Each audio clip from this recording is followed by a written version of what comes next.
Hi, everybody. I'm Candid Stanisci. He's Gary Groob there on the top beside me, and just below the top of the conversation here, Jamie Dubrick. Jamie, welcome to the program. It's really nice to have you here. Thanks, guys. Appreciate it, Frank and Gary, for having me on. Here's a question for you. I don't want to rack your brains too much, but let's see how it goes. Why did you start playing lacrosse? That's a great question. You know what?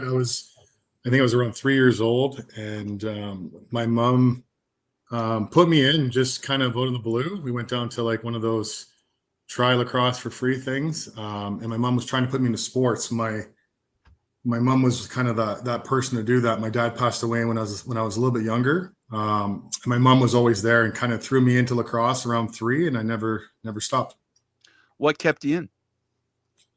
Oh, the love of the game and just playing and you know, the teammates and just everything. It was great for me to have. I played hockey as well. So as I got older, I played both. But it was always actually one of the best things to keep in shape for hockey season. I always kept on saying to myself, so throughout the summer, I'd keep playing and just, you know, running and everything else. You just keep in the best shape going back into hockey camp.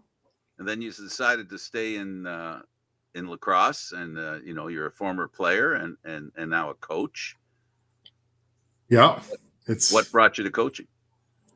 I think, you know, I was still playing when I jumped on board and started coaching. I was playing senior, and I ran into some guys here. I live in London. I'm from Kitchener originally, but I live in London, and they were just having some trouble. So I came out to a couple practices to help them out.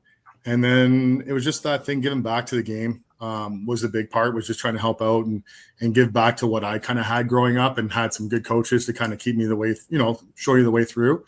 And that's pretty much what it was, just kind of giving back and helping that out. And being in the room, that's something as a player, probably most players miss the most, is being in that room. Yeah, especially when you stop playing, you know, it's the dressing room. Everybody will say that. It is. It's a big part of it's a big part of the team and big part of lacrosse or hockey or whatever sport you play. It's just being around the guys and that small chat where, you know, you're away from everything else that happens pretty much in life for a couple hours a night or whatever it is. It kind of takes your mind away from everything else. And yeah, the room was a big part. Yeah, as well. Yeah. Where you pull together, and the distraction of concentrating on pulling together is nice to step away from life. Absolutely. Yeah. Go ahead, Gary. Who was really the most you could say instrumental when you were young in developing you in your style and just keeping you involved and getting you on the right track in lacrosse? Yeah, you know what? I had a lot of different coaches through minor, house league, and then into getting into the all-star. Like I played all-star from, you know, your tyke level, I guess you can say. I had a lot of different coaches, a lot of player coaches. Ian McGough was one of our coaches when I was young that kind of helped out. He's been around the whole minor system. A couple parent coaches, but really it was just some of my guys I played hockey with as well. So it was an offset where we just kind of did both. There's about 5 of us that kind of played hockey in the wintertime, lacrosse in the summertime, and we just kept together with that. And that actually went through minor all the way till to our, you know, midget last year of kind of playing minor. And then guys broke off, but it was the same grouping of guys that kind of played both. It wasn't a lot, but it was about a good handful of 5 guys. And a lot of those parents and stuff, we just kind of kept together. And that was our off kind of season compared to what we did with hockey in the wintertime. Right. Now, you mentioned you grew up in Kitchener. We've got a number of guys, especially recently, like Dane Smith, Craig Wendy, who've come through Kitchener. Let's talk about when you were coming up through the Kitchener program and what made this program so special that it's yielded so many championships over the years and have brought up so many great players. Yeah, when I was younger growing up, so I played a lot with, every second year I played with Colin Doyle, who's been around for a long time and a really good friend of mine as well. We played every second year together. And then every year you kind of keep on going up. But back when I was growing up, you know, the junior B team won a bunch of championships. So you go watch those games. and those guys were, older than I was. Steve Dietrich, Chugger was one of the goaltenders back then. So you just followed a lot of the junior teams, and we were still young at the time. But when they're winning championships and you're watching the people in the stands and like some of the old arenas there, it was kind of cool to see that. But yeah, it was just like the guys a couple years older that you kind of followed. Like I said, Colin Doyle was ahead of me. There's a couple other guys, but nothing really out of those years. It wasn't really big. It was more or less, my year, Colin Doyle's year. There's a bunch of guys out of that, and then behind us was all the other guys like the Ryan Beneshes, the Dane Smiths, like Bulins. They all kind of came about 5 years after us, 4 years after us came through. Right. Now, you look at the areas like Peterborough and Orangeville and things like that, where the entire community just comes together. Would you say it's the same in Kitchener when it was time for games and just being that guy as part of the program? Is they all look for some of those guys were more jovial about being part of the junior A team than they were about getting drafted into the NLL. Is it the same over in Kitchener? Not. It's somewhat. There was a junior team, was the junior A team at the time, and we were just kind of developing as then. Orangeville, obviously, smaller town, huge lacrosse city. From where we were in Kitchener, we had Fergus just up the road as well. Orangeville was close by. So a lot of those places had like the small town feel, I guess you can say, where Friday night, everybody closed down and everybody's at the rink. Like that rink sold out every game. Us, on the other hand, lots of parents, lots of friends. You get a good crowd, but it was nothing like that. Like I never had that feel until you go into the Bunny Barn in Orangeville, I guess you can call it. And it was pretty cool back in the day when you're playing there and it's a packed house, right? So a little bit different feel, but we're a little bit bigger city in Kitchener where lacrosse was big, but it wasn't as big as like you say, as Orangeville. Right. Now, you're talking about playing junior B. Let's talk a little bit about the teams that you were on and just some of the camaraderie that you had that kind of followed you up the ranks. Yeah. So I played junior. I started junior when I was in '93, like way back in the day. And I did I just kept on playing. There's only my age group. I think we had 2 guys that kept on playing through. So it's very different. It wasn't like hockey where there's a ton of players. It just we didn't have the following, and some guys would play, and then that was really it. I love the sport. I got into it, and I just kept putting my stick down. Do you know what I mean? So I played junior. I played up junior a bit when I was playing midget still. I get a phone call. E. McGough was coaching the junior A team at the time, so I go play games for them. When we were playing midget tournaments or games were done, they needed extra players, I'd go play. So that kind of helped me kind of, fall in love a little bit more with it. And then the next step of the next 5 years, I guess you can say. Right. But junior was a lot of fun for me. We had a couple really good teams. When I came up as a rookie, we had Matt Disher was our goaltender back then. We had a lot of guys that were playing in the NLL at the time.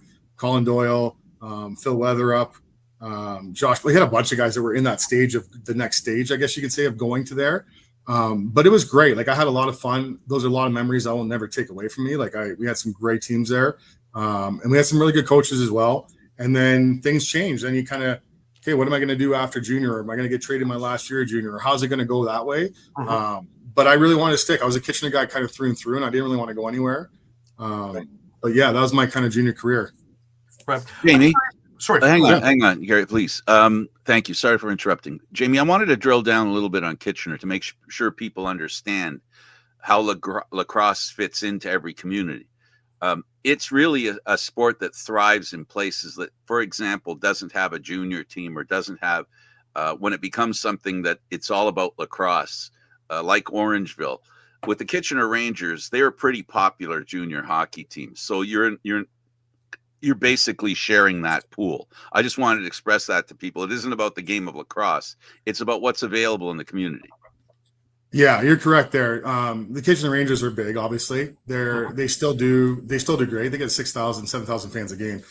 So they're big. Kitchener had, we had a inter-county baseball team, the Kitchener Panthers back then. Big team as well, got a good crowd. So certain things we were playing off of, you're competing against those as well. But in the summertime, it's a little bit different, right? Because we're not competing against Kitchener Rangers. It's just the following is different, right? You have your hockey and then you have your lacrosse. So yeah, it's still a big town, and I follow it now, even being not living in Kitchener now. A lot of my friends, their kids are playing lacrosse in Kitchener, so I'm still following it and seeing it develop, and it's growing, and it's on Instagram, it's on TikTok, and the parents are, showing videos. So it is there. but it's like, how much do you grow? Because now if you look at minor lacrosse across Ontario, and you guys would know because you talk about this, all the time, there's teams everywhere. All these cities have teams. There's a lot more than what we had. And we didn't have that many players. And now there's just so many more players, more people trying to play it. And it's really cool to see. And as an outsider, like looking across Ontario, you wouldn't know that, right? Or else a person that doesn't know lacrosse, they might not know that Kitchener was big back in the day, but we were for lacrosse. We had some really good players come out of there. And if you look at the NLL list, there's a ton of guys from Kitchener that come out. Yeah. Same thing with the NHL list for that matter, too. Really, way back when, it was huge. Now, I'm curious. You're a big guy at 6'4" and about 265 or so. When they first started looking at you seriously, were they trying to put you back towards defense? Because it seems as though the size-wise would be something that was great until they see you have hands, and all of a sudden, hey, we can use him up front. Yeah, you know what? I kind of played, growing up in minor, you play front door, back door. You just played everything. Junior, you played more. I kind of did both, front door, a little bit of transition. I played on the power play. And then we had the likes of like Aaron Wilson come up, who's a scorer, who's a right side guy, which I was a righty. So then you kind of, you shift a bit, right? Because now, okay, we got a couple younger guys coming up and they're great players, right? So yeah, you do take a step back and, you go at the back door, you play more defense or play more of this. So yes, I did change. I've changed over the years, to be honest, from out the front door to the back door. I was fortunate to get, so my last year, coming down the stretch, I guess my last couple of years of junior, Terry Sanderson, Orangeville coach at the time. Actually, he was with Brampton at the time, the senior A team. And I had the opportunity to play up a couple of games with them because we weren't affiliated. So back then you can play a bunch of games up. So I played, a couple years of my junior, I think it was like my third, fourth year of junior. I was playing up Brampton for a couple of games because they had no players. But with the affiliation, we can just go play anytime. So I had the opportunity to play up there and fell in love with like playing with those guys and, Brampton Excelsiors. It's a huge thing. And Terry Sanderson, huge coach throughout, and I had the opportunity to play for him. And my last year junior, Terry came out to me an exhibition game. We're playing Orangeville. We're playing at Albert McCormick Arena, Waterloo. And I was outside during intermission, and he came outside and says, like, you got to move. You got to go play somewhere else. You can't play here. It's not helping you. Come to Orangeville or come play in Brampton. And I said, you do what you need to do to get it done, and I'm on board. So that was my last year junior. I ended up getting traded to somehow Brampton senior A team. I don't even know how it happened, but I think probably that's the way it worked. So I was fortunate my last year junior. I got to play, went to Brampton, played my rest of the games there quite a bit, played all the playoffs, went to the Man Cup. We played against Victoria, so played against the Gate Brothers. We ended up losing 4 straight, but I had the opportunity to play there as an underage, which is really cool. And I was playing out the back door there and kind of in both sections. So, go out the front door a bit. My time in Albany, I played with the front door. Terry Sanders was my coach. So it just kind of, whatever they want me to play, I just kind of went and played it. Right. Well, now we brought up the Albany thing. I want to bring that up a little bit, going into the NLL for Albany, and of course, with them, I always love asking, your first training camp, was it what you envisioned? Yeah, it was. You know what? It kind of happened. It was a little weird. It's a little different way it happened. I was actually playing at the time. We got back the year before with the Man Cup. Terry Sanderson, my coach. Terry Sanderson was coaching in Albany as well. But I was playing hockey in the States. I was actually playing in the Western Professional Hockey League. I was in Odessa, Texas.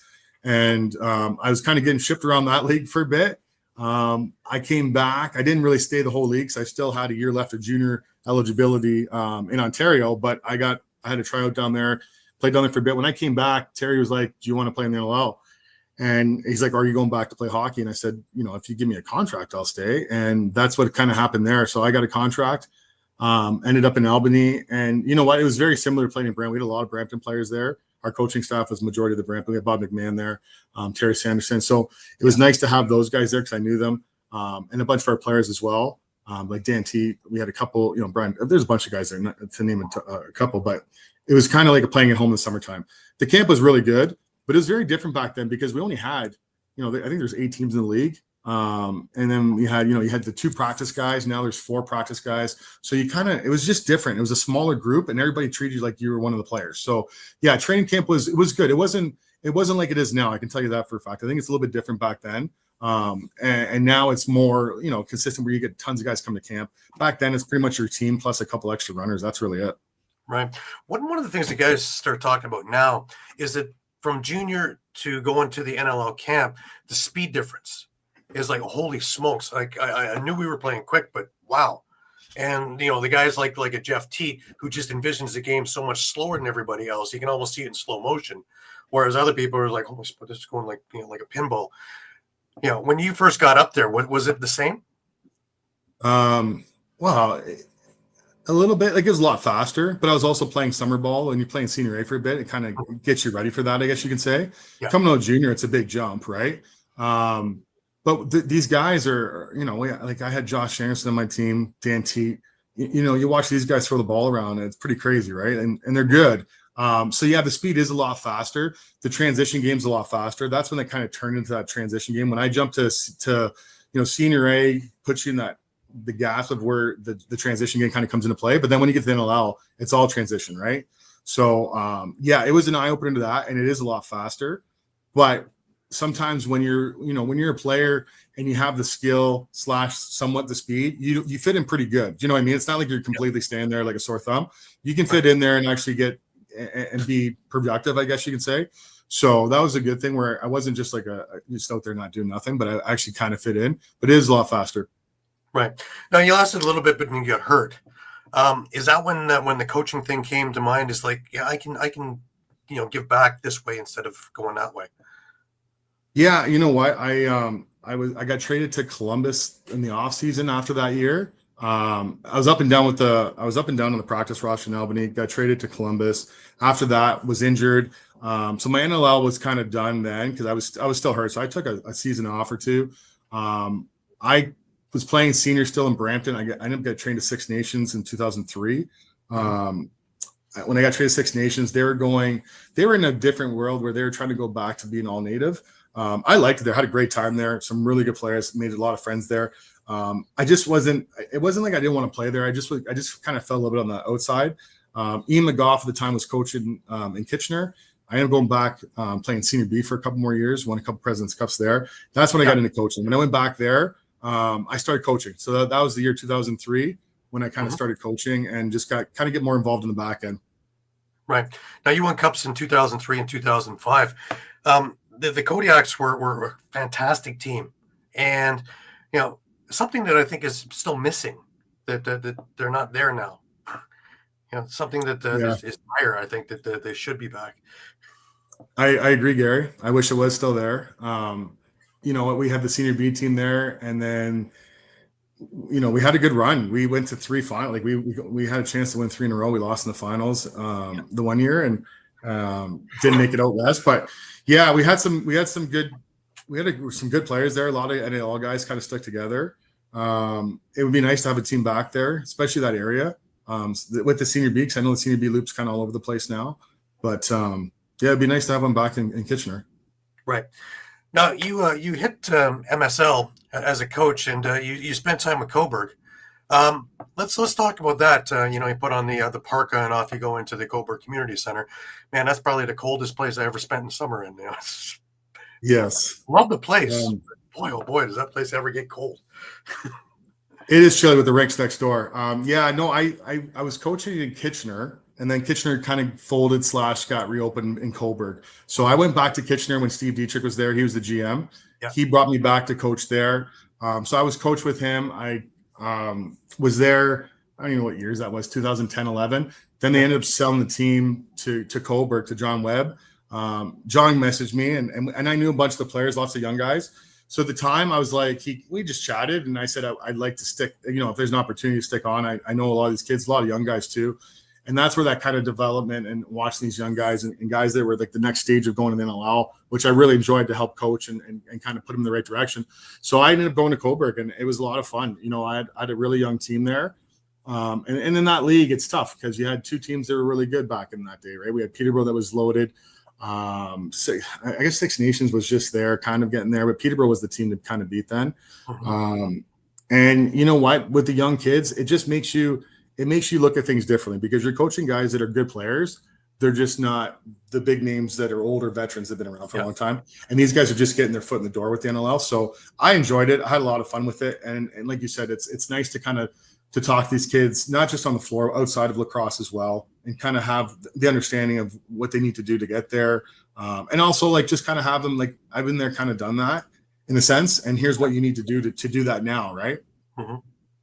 Now, with the MSL, the way it's worked now, and I love summer ball. I love it more than NLL. I really enjoy this style of the game. It's a little more aggressive, a little more, a rough and tumble kind of thing. But with the exception of some Six Nations games and Peterborough, the attendance is you want to cry when you take a look and go into Brampton and see about 35 people here, going to Owen Sound, and you see the janitors, and that's about it. What can we do to get people to realize that this is really great lacrosse with the same people you're spending 60, 80, $100 for a ticket in the winter for $10? Like, how can we not get this message across to people? Yeah, I've been through the MSL for a long time now. I still, summertime, people go to the cottages. They're doing different things. Maybe they got kids playing. Like, I don't know the way you can change it, because all the league games, especially with the MSL, are during the week. Yep. So they give you an option for a weekly rather than the weekend where people try to go away. Most, except for Coburg is on a Sunday. But other than that, it's tough. I don't know what the answer is. Do we give all the minor kids passes to all the games? Like, I don't know. They have to do something in order to get these kids out, right? Because I think they're just missing that next stage. Now, you look at Peterborough, for example. When we were playing senior back there in the early 2000s, they had no fans. Like, there was totally no fans there. Concrete floor, the old stage at the back had the curtains down. I remember playing there, and it was crazy, because now you go up there and there's 3,500 or 2,700 fans there. There's cars on the floor. There's cops by the dressing room. I love it. I go in there and it's like you're playing the show kind of thing.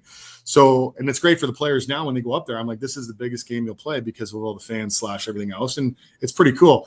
I just don't know if that's the case. Like, I know they get a ton of sponsors, and that's how that kind of turned over. And they bring the fans out and they do stuff like that. But maybe they work on the minor league and trying to really get the minor organizations to get maybe a pass to every game. I don't know. They got to do something. Because I think we're missing it. Yeah, I had Wayne Colley on. We were talking about it, also trying to figure out some of these things. And what we have now is we have 2 teams with Six Nations and Peterborough, and then we have 5 teams feeding them.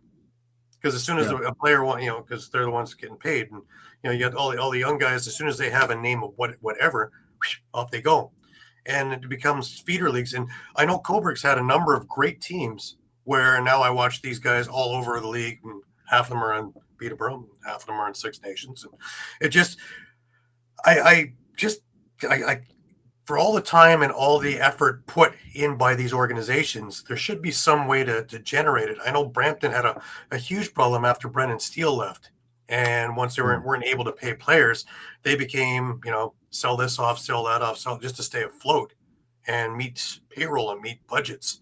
So there has to be something. Maybe to work with cities and work with, I don't know, just so that it makes the arena deals better. And then, like you had mentioned, work with OLA and trying to get the young kids in there just to build your fan base. Yeah, like you look at the NLL, Toronto, they get a good crowd there. I guess they were playing Mississauga last year. They had good crowds. Now they're back in Hamilton. You got Albany now moving to Oshawa. You know what I mean? So you're playing in an OHL arena for both of those places that get good crowds for the OHL. I think that will help, kind of maybe develop that more fan base, I guess you can say. But when it's 2 teams that have a lot of, I guess, back end money and help, to pay for players and stuff, it's tough, right? So yeah, the league, but then other teams, you look at it, and a lot of the teams, I'm in Oakville, and we're owned by the Toronto Rock. You know what I mean? Jamie Delwick and everything, and I love working with these guys and doing that. And our guys are all young guys trying to make the next step up. And it's a great development it's a great summer league for these guys to kind of show themselves to the ownership of the Toronto Rock, B, the coaching staff of the Toronto Rock. You know what? So for that, what do you do? We had a lot of young kids and a lot of their practice roster guys and some other kids. And majority of those kids all got drafted. I think we had 4 or 5 guys get drafted off of the Oakville Rock this summer. And then so that's a good sign there. Because maybe it's not all about winning the Mann Cups. Maybe it's about these kids developing more. Maybe do we have too many teams in the league? Possibly. There's different. Everybody's got a different, I guess, point of view of where they're coming from when it comes to either winning a Mann Cup or, making an NLL roster the next year. I really think that's a big one too. Now you got to remember too, a lot of these players come from all over the place. Like we had guys coming from Windsor. That's the 3-hour, almost 4-hour trip into Oakville do you know what I mean? Yeah. Once a week, twice a week. You're going to Peterborough, which is a 6-hour trip. It's a lot of travel. So that's the other thing too. And you're getting across the middle of the week. That's tough. Absolutely. Let's talk about you as a coach, though, in this, especially with the youth, and your style and your ability to reach the younger kids. Do you see it really catching on? And once the light bulb turns on, and the kids understand the idea, and then the joy that comes along with that. The Oakville Rock's a perfect example with the youth movement in there, and I think you were a great choice with. With Challen and the other guys in there to build some of these guys up that they're ready for NLL. Yeah, and that's the big piece. Like this year, Challen jumped on the bench. Matty Sawyer was there. John Harrison was there. I've known Matty for a couple of years now. I used to play with Johnny back in the Brampton days. Great. Like we're all there trying to help these guys develop. And, you get a bunch of coaches on the bench, but when you got an opportunity to sit and talk to a guy for 2 seconds and tell him the small little pieces he needs to change. And these are all the young kids that are developing the next stages, right? When you're playing against the Six Nations and you're playing against Dane Smith, who's one of the best players in the world, and you're playing against, do you know what I mean? It's a really neat it's a really cool opportunity for some of these players that just don't get the chance to do that all the time.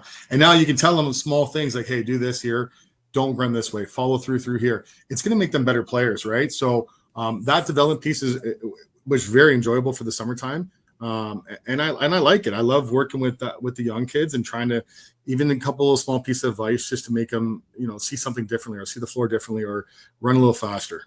The idea that they get to play against that kind of quality player makes it easier to coach them as well, because you get to truck them out there and they get to try and execute what you're telling them, and it helps them understand why they're doing what they're doing if you're a good coach.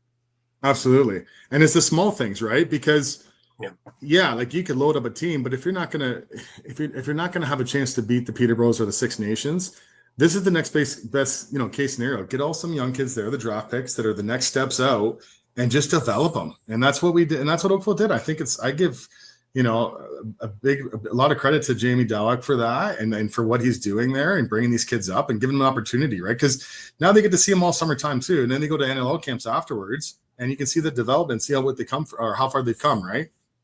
Right. I think one of the names that comes to mind is Ty English. I watched him develop from a lot of raw talent at the beginning of the summer, but the Ty English that I saw by the end of the summer was an entirely different player than what I saw. Yeah. Josh Torwick as well. I've watched him take huge leaps in the last couple of years from where he was when he first got in to where he is now wearing a C on Oakville.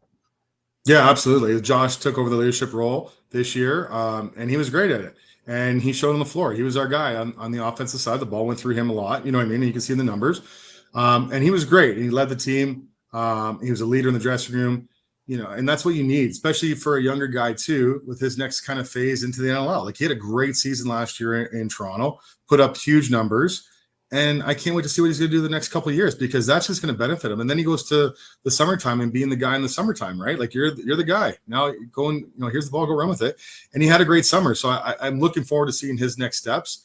Ty played with us for the last 2 seasons, and he's gone from like night and day. Like the development and the small, but that's the coaching things. It's not like you're just coaching him, but you're giving him small ideas, small options where to go to, the proper areas to run to. Through transition, don't take bad shots on the wrong side. Like, you know what I mean? There's certain things where that really changes a player's way of learning, especially when you're younger, just out of junior. Now you got 2 years, right? So a little bit different. I can't wait to see him in the NLL. Like he's just built differently. Like he's fast. He has everything. He's fast. The athleticism from is crazy. Like, so it's really cool to see, but I'll tell you, from like you said, from the beginning of the season to the end of the season, it was a different player, totally different player. Yeah, well, these guys both are, as well as a couple of other guys, they became 2- and 3-dimensional players from the one-dimensional player that I saw originally. And you can't really put a stereotype on them because they just went over here and here and here. And I say Ty, especially when you're talking about athleticism, and he's a big kid, and he plays as though he's smaller, but he has that size behind him too. So he has that extra oomph just to make his presence known. Yeah, and a lot of these players now too, like they want to play lacrosse. They're athletes. They work out. They run all day. Like it's a different league. It's different than it used to be, I guess you can say. Like these guys put in a lot of work outside of lacrosse. You could tell. They come in, they're just jacked. You know what I mean? Like Ty, like near the end of the season, Ty was playing almost every shift for us. Like he was out there half the game, or more than half the game. And there's not a lot of players that can do that. But when you have the next, I guess not the next generation of players, but the next, grouping of these NLL guys, it's gonna be cool to see these guys play. And just like you said, like I said, the athleticism of these guys, it's crazy. So I'm excited for this year and seeing some of these guys in the NLL on the floor there. Right. Now, I want to pivot to the Arena Lacrosse League, and you've been in there since basically the inception of it. And I love this league. I love it. I love being the media guy for it, but I love so many of these players and watching them coming in as raw pieces of clay and watching them get molded into professional players. But you guys, not only on the floor, but off the floor, teach these guys how to become pros, how to stay pros. And I think it's something around 30 or 35 guys that have gone up to the big show and stayed there. Never mind the guys who are coming back and going back up again, but have stayed there. Mike Triolo comes to mind. Zach Higgins comes to mind. Steve Orleman comes to mind. And just they've all come through the program and really had a chance to work on their games as opposed to being on a practice squad somewhere and just having a Tuesday practice. Yeah, it's a great league. I got in it. I've been there for almost 10. It came in 2015, 2016. So I've been there since day one. And the one big thing, Gary and Frank, from what I say, I'm a big fan of the Arena Lacrosse League. It gives guys options. It's almost like, I always say it's like the AHL of the NHL, in a sense, because guys stay focused. Guys can play at a high level still. Yes, it's different. They pay to play. So that makes things a little bit different as well. We don't have the same funding, but the players and the game, it's grown since day one. You know what I mean? Like this year alone, I think I had, we had a bunch of guys from Paris. I coached in Paris. So we had, and it is like kind of a league where you want to take some practice roster guys and give them an opportunity to play. But you also want to take some players that never had the chance, or they do get the chance from playing here and putting up some good numbers, because it does all the same rules as the NLL. That's the one big thing in the wintertime that we just don't have, right? The summertime's a lot different rules. And I think that, this league has really grown. And like you said, I don't know what the number was of players that went pro. I know on our team alone, I've had close to 30 to 40 guys go to camps, which is unreal. I had Cayman Diablo this year was a rookie for me. He got drafted to Colorado. You get these guys coming across, and it's fun to see, right? And it is growing, and I do talk to these guys because I coach with them in the summertime. So these NLL guys are around all the time. And there's a lot of conversations about players and who's here and who's playing here, or who's good, or hey, we need a goaltender. Hey, we need a face-off guy. And I'll say the best player in the league. Like that's what I don't care, but just my team. It's more or less who's available and who can we, get to the next level, because that is the next thing. For me, yeah, winning a championship should be great, but our biggest thing for me is getting these guys to the next level and develop them on the floor and the mentality they need to get to the next level, if that makes sense. Absolutely. Now, when you're working with them, I don't think they need a whole lot of motivation, but how do you keep them on track? Because you got guys who are going to try and figure out it for themselves, and they need to be curbed into the program. And a lot of it is about, natural raw talent. Yeah, but it's about learning to work with their teammates. Yeah, I got a good example was Josh Medeiros, who plays in Rochester now. He was a draft pick he went to the NLL or the ALL Combine. I picked him out of the Combine. He was out of Brampton Junior, and he was a transition player, but he played offense and defense. I picked him up. Great guy, great team player, great dressing guy. One of my favorite players I've had to be able to coach in Paris.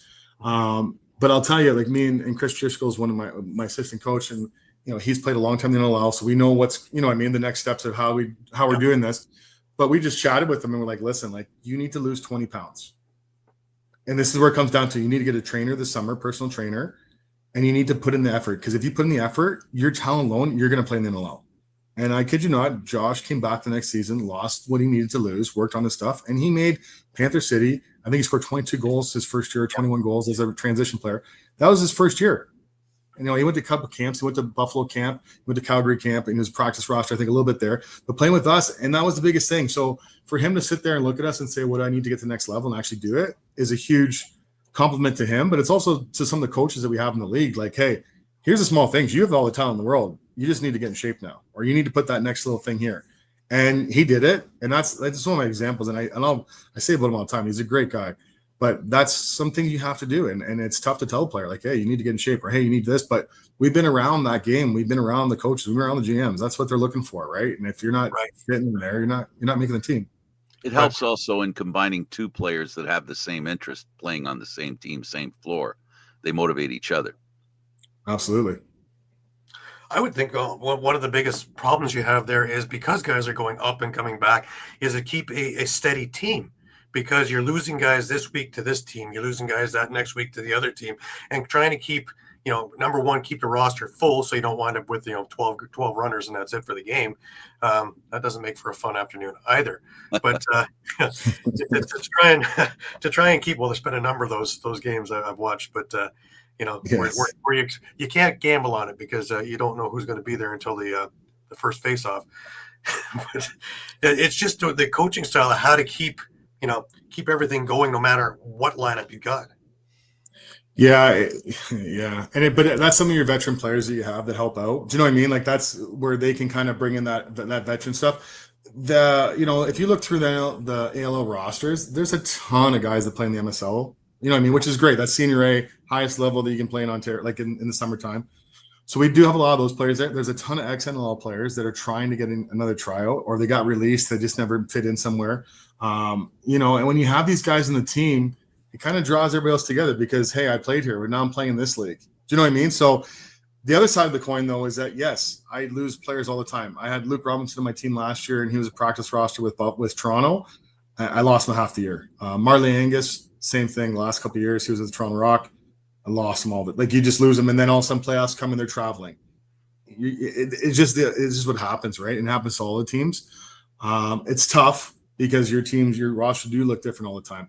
I don't know how we can change that. I know there's been a lot of talk about stuff in like the AHL from the NLL and making teams have their players play below you, but that's tough too because there's just not enough players, right? And if the guys don't want to play in the summer or in the ALL, then they don't have to. So it's a tough one. But I think if you have a good core of guys and they're on the same page of what you teach them and what you want to coach them and how you want to develop them, is it about yelling in the dressing room? No, it's about talking to these guys and let them understand the steps they need to take on that floor and who's watching. Like, games are videotaped every week. They're on YouTube. Do you know what I mean? So everybody sees the games.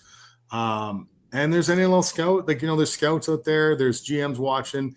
Everybody's looking for that hidden gem, right? And then there's one out there. A lot of times it's in the Arena Lacrosse League, either here in Ontario or West in the OS League. Right. Now, let's hit on the scouting part a bit, because you actually worked as an Eastern scout for the Vancouver Warriors. And I already know with your sense of a keen eye, just being the coaching and all the other things, that what were you looking for as a scout for the Warriors? Was there anything in particular that you would have an eye for? Yeah, we chatted a lot about the Ontario guys because they don't see them, right? So I more or less dealt with all the Ontario guys. I was coaching in Coburg, so I see all the players around. A lot of times it was like some of the free agents that kind of the NLL free agents, or the guys that are on the practice roster, or guys that are just kind of looming that maybe played hockey or they're away at school. So the talks I had with Ken and Dan, who was the GM and the assistant GM out in Vancouver at the time, it was more or less like, hey, what do we got? Who's coming up? And it was always about the draft. So it was almost like we always focus on who was eligible for the draft and who was kind of there, and then fall on that stuff. They took Adam Chamberlain when we were there, which was a draft pick from them. A couple kids from Ontario went out there. Guys I coached, I had a couple guys that were late D guys that they picked up. The problem is when you have an NLL team, you already have 17, 18 guys, 19 guys there with the practice roster. It is tough to make a spot. But it all depends on what happens in the offseason. Guys get traded, free agency, and how many spots are available. We have a couple teams that they have that, and there's no spots available, right? So you can draft whoever you want, but a lot of these guys just get released because there's no spots for them. But we had a lot of good conversations, and like I said, with coaching in the MSL, I've seen every single player that's played, right, or in the league. So it was just more or less focusing on that. But yeah, there was no real players. We had a couple of times in the season, they took up Nolan Plain, who's our backup goaltender, or who's our starting goalie in Paris. He actually went up and played a bunch of games at the backup because he had some injuries. And he was one of the better ones at the time, who was in Colorado, and he was at a couple other teams. And he was my goalie, my starting goalie in Paris. And I'm like, here you go play. And which he did. And that's part of that league with the Arena Lacrosse. Like, you want to put him up there. I had Mitch Gustafson, who was a face-off guy just before they changed the coaching staff there. They had injuries there. Mitch Gustafson came. He was playing in Oshawa at the time. He wasn't even playing for me, but I knew him from the summertime in Coburg. He was a really good face-off guy, and he did well when he was up there. So it was just those small pieces and what they needed. And I'd give them a couple guys' names, and we'd sit in the room and we'd chat on the phone. It wasn't like it was, my say against their say or whatever. It was more or less like, hey, who can really fit in this role and who can help us out. Right. It's funny. I was talking with Neil Doddridge about stuff like that, and his scouting abilities, and he would look for the way guys ran, because teams aren't into paying for ACL, MCL surgeries and all the rest of that thing. And he would specifically look at how guys ran. If they ran on the heel, they ran on the ball of their foot, or they ran on their toes. And he had that theory when he was trying to draft things. Was there any little tells like that you would keep your eye on, or? I think for sure. Obviously, natural talent's one, but I think even now, when I'm looking to even draft guys for our team in the Arena Lacrosse, like, you got to look on skill level, maybe what that ceiling is, and then it's also, can this guy make it to the next level? Can we get him to do a couple extra things to go this far? I think a lot of it is obviously in shape. If you're in shape and can run, it helps, especially the transition world, because I tell a lot of guys, you can play offense and you can play defense, but realistically, if you look at an NLL roster, there's 7 guys playing forward, right? 4 righties or 3 lefties, or vice versa. Do you know what I mean? And defense is usually 10. So I tell them as well, like, if you think you can make and beat out half these guys in the NLL roster on that, do you know what I mean? As a forward, sure, that's great. But if you can play both ends, so I think if you could see something in a guy where, this guy can play front door, back door, he could be on ball team. I think those are the ones that you're scouting for. It's hard to scout for Jeff Teat when Jeff Teat's there. He's coming up. He's got all the skills. Do you know what I mean? That's a different breed. It's the secondary guys, the third, like, it's the guys you pick up in the 3rd round, 4th round that maybe someone missed on that turns into be a stud. That's the ones you want to look for. And a lot of those guys are the ones that just have the natural athleticism. They got the ability to run. They're in shape. Good kids. That's the other thing too. Like, if you talk to any NLL GMs, that's the biggest part too, right? You got to have a good head on your shoulders. They're not just going to pick somebody up because it's always the talent. You need to be there too, right? And have the conversation piece that they're looking for, right? As a player, as a person, and overall for that team and for the community. Right. It's a word we always come back to, is character. You're looking for that character guy. Maybe not the most talented guy in the room, but the character guy that will fit in with the team, will be there for the team, and all of that. Yeah, shows up to every practice, always on the floor first, does all the right things. Never gets hurt. Like, not saying guys get hurt, but like, he's never really banged up. He's always there. First guy there, doing this. And those are the guys you wish you had more of, or you wish you had 10 of them, because those are the guys that's what wins games, right? Right. Let's take a look a little bit at Ontario and just the way it's evolved since when you played to where it is now for OLA. Are we in the right direction, or do we need to make an about face, or what's your take on how OLA is right now?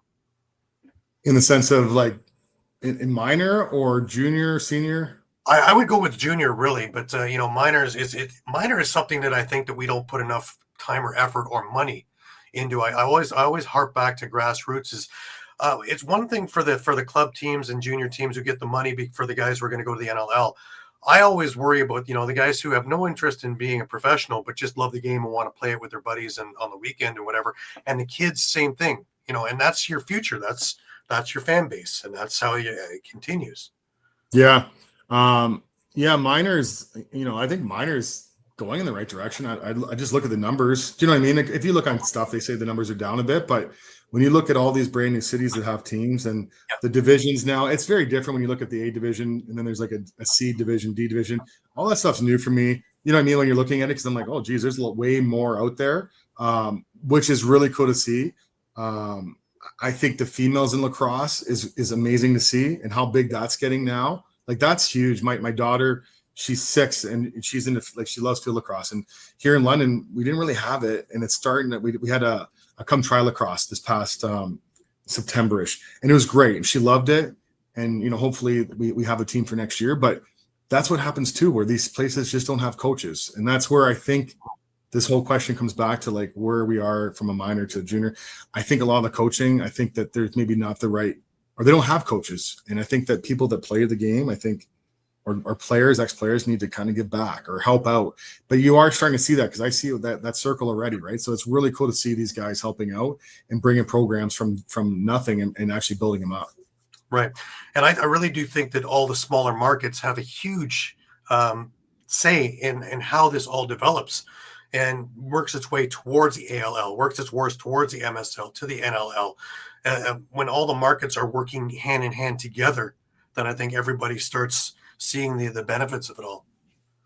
Yeah, like at the end of the day, we got to keep on developing these players, right? Like a lot of these players are getting, some of these NLL guys are starting to get old, like, they're starting to age up and stuff, right? So it's all that next kind of future coming up. It's great to see, the field, the junior field lacrosse team win the championship there for Canada this year, like, which is unreal, right? They had never done that or whatever it was.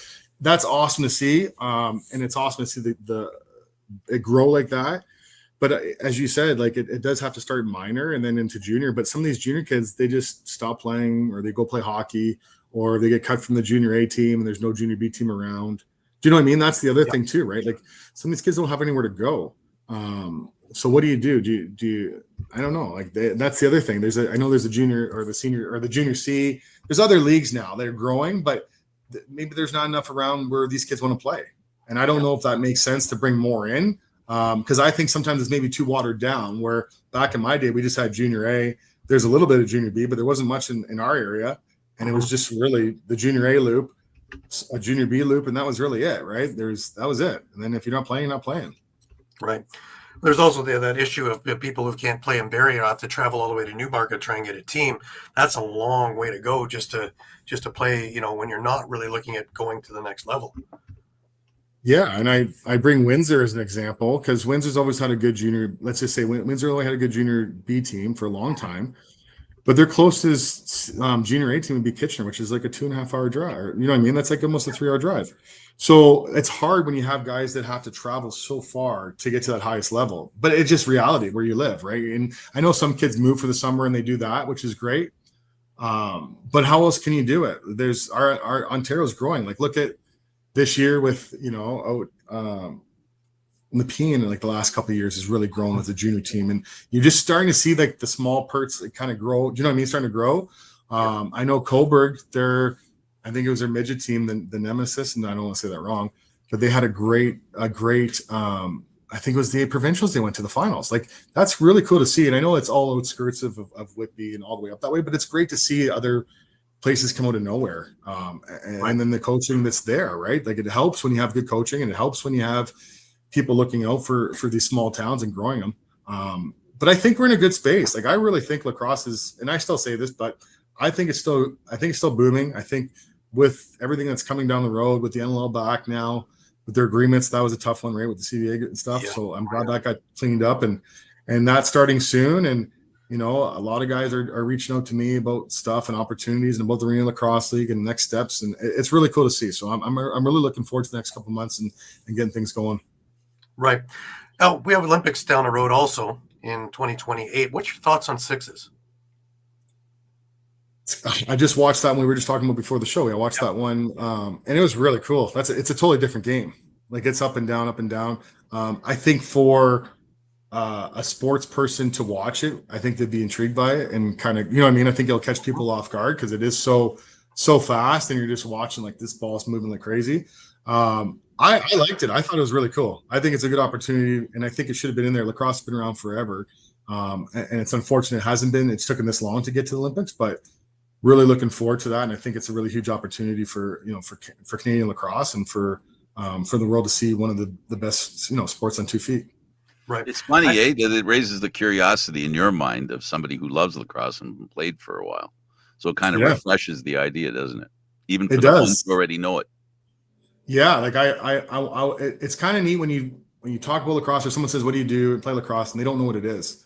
Meanwhile, it's been around forever. Do you know what I mean? And it's on TV, and it's not like it's not there. Like the avenues are there to see it. I think this just brings lacrosse to a next stage, right? Like I think it really does. If you're going to the Olympics and people see stuff like that and they catch on to it, and I hope it grows the game. I hope it grows everything. Like when it comes from field lacrosse, like I was never big into field lacrosse growing up because we didn't really have field lacrosse in Kitchener. Like we didn't really have it through the high schools or through anything else. So I never really had the chance to do it. But every single coach that I have, or all these kids I coach in the Arena Lacrosse League and junior and everything now, they all played in the States. They all played scholarship somewhere, or they had whatever. It's just come a long way from back in my day too, right? Where it's really cool to see it. And if you can take advantage of that and go get an education, go play lacrosse, play a sport you love, and travel around and see different things, like why not take advantage of it, right? So I hope this really kind of blows that up and turns it into a lot more. Because even the university in Ontario, the CLOFA stuff is crazy, right? Like that's picking up too, and there's a lot of good players there. I'm heading back in a few minutes. Right.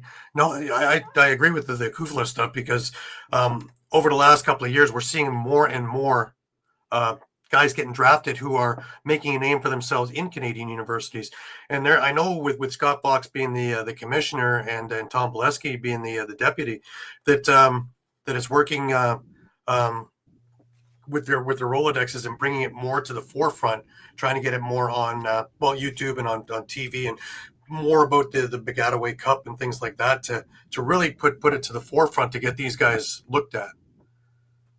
Yeah, I wish they could like it. Yeah, I haven't seen. I know they're trying to do like. Are they doing YouTube right now? Are they doing live games on there or not? I wasn't 100%. Like I always try to check out stuff. There was a little bit of it, but I didn't see much of it this year. I know that that's down the pipe to try and get like I say, the game of the week, kind of like the football from college. Here, but it hasn't quite happened yet. I think them moving the Begataway weekend to Brampton brings it more centralized, as opposed to everybody having to try and go to Peterborough, up to Trent, and things like that. So I'm looking forward to seeing what the numbers are for that, because they've added a few things over the last year and a half just to make it the full rounded weekend. The rookie game and things like that. So that should be a lot more interesting too for to make it an experience for that entire weekend. 100%.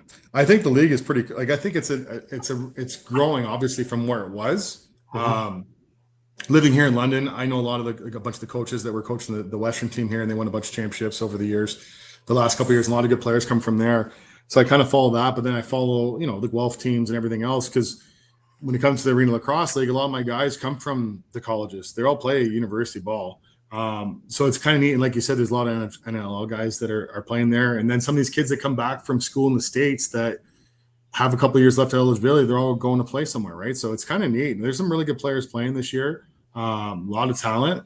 And like I just hope it grows that league a bit more, right? Like I've been to a couple of the girls field lacrosse here, and it was great. They have a weekend. There's like 4 games. There's a bunch of teams here.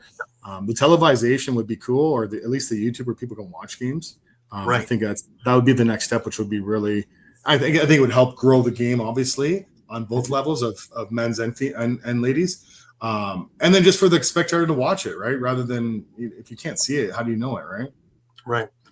Now we talked about this with a number of our guests, and do you think the NLL is missing the boat by not having an all-star game? The PLL have capitalized huge with ESPN, TSN, ABC, and putting that weekend. It's not so much about the game, but the skills and getting all that out there, and it's its own little entity now. With the amount of talent that the NLL has and is coming into the NLL, do you think that it's time that maybe they should reinstate that and really, push that through the ESPNs to try and get more viewers, to try and get different viewers?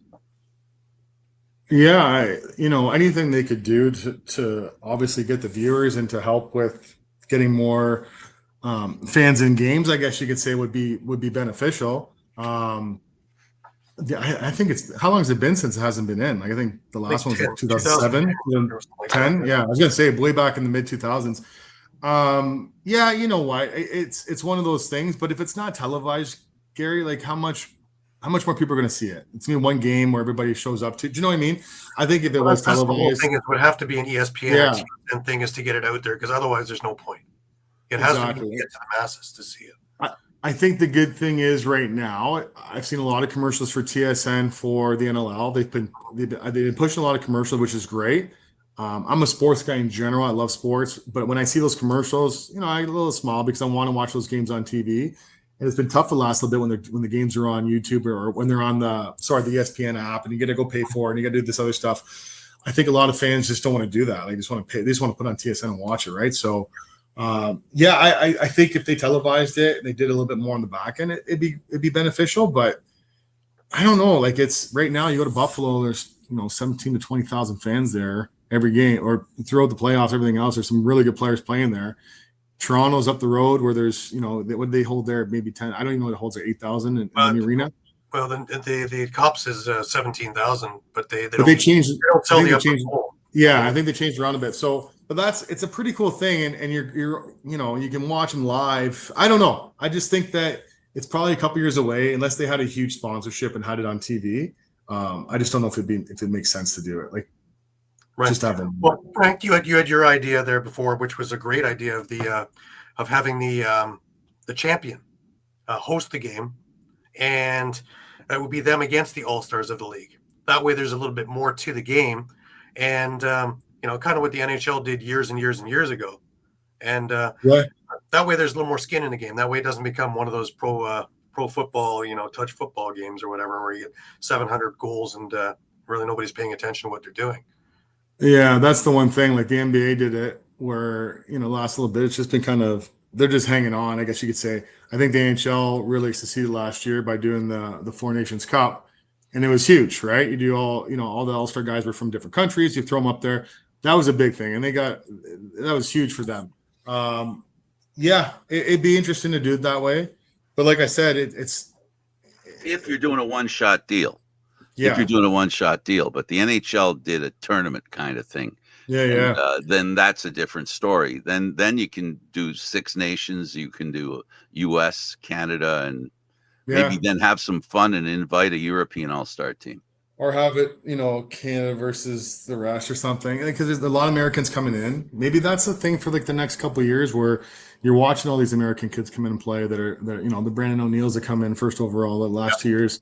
Toronto, picked up CJ Kirst this year. So that's a pretty cool thing. So maybe that's the case the next couple of years where you do that, where it's like Canada versus, the world or whatever, and throw a game together. That'd be really neat to see. Well, I think one thing's for sure, Jamie, you're right, because when they did that All-Star version in the NHL, a lot of people were watching it that didn't even know that, the NHL existed, and the NHL is a little deeper into the American psyche. A lot of people that you didn't think even watched hockey were talking about it. They thought it was great, and it has to do with national pride, obviously. So that's something that kicks in the interest, right? It makes sense. It's tough though. If you look at the major sports, like and I'm not just saying it loud, but baseball All-Star game, I watched the home run derby. The game a little bit, but the game is kind of like they're going through so many players that it's not even really has to lend itself to something like that. That's right? what I mean. So the big thing is the home run derby, right? Basketball, it's like the 3-point slam dunk contest. The game's usually kind of pointless because no one's playing, right? And that's where I think the NHL just kind of said, in the NHL's the same way. The games are blowouts. It was huge. No one really wanted to watch. Like, it was just getting to the point where they needed a change. I think lacrosse, if they did something like that, would be really cool. Like, I think it would be if you did, one game, world or Canada versus the world or whatever it is. But I think that's an option for something that they should look at, especially if the league's trying to do other things, right? So if that's something to do, that'd be huge. Yeah, you alluded to it, that there has to be enough great American players to do that. And that's why the NHL has the advantage that it's a game that's very popular in Europe and Canada and the US. So absolutely.